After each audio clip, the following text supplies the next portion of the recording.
Okay, today we are installing a painless wire harness in a 1980s type square body truck project. Nice project here.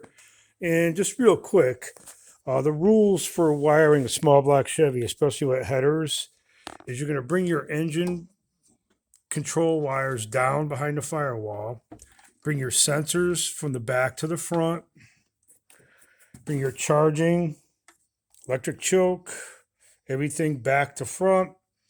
Painless leaves a wire in here that's green for an air conditioner compressor. I'll leave that in and wrap it later. So everything's coming from the back to the front.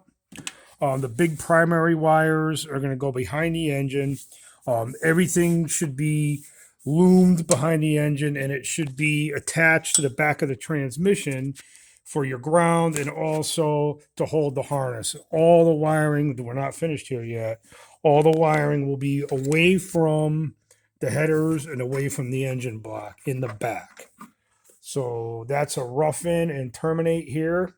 We have a long way to go, but very soon this will be ready to rock. Now, before this thing rocks, it needs a fuel pump installed, it needs this rubber hose removed, and things like that. And I'll talk to the owner about it.